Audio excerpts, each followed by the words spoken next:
भाजप आणि सरकारमधले काही लोक आम्हाला बदनामी करण्याचा छुपा अजेंडा सुरू केलेला आहे।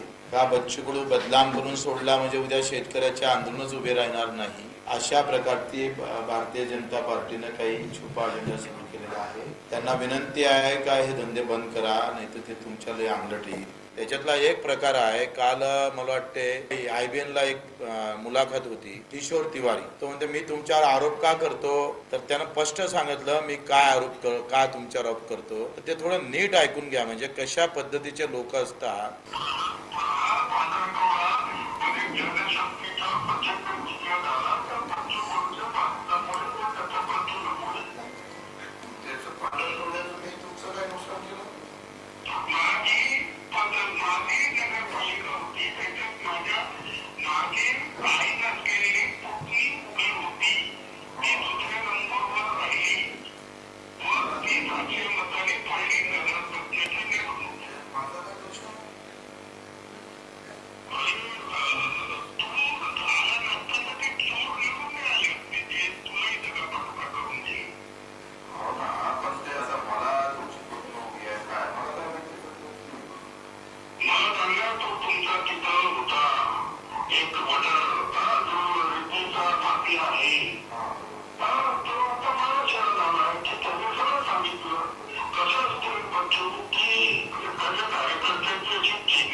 हे अवस्था आहे सध्या राज्यामध्ये।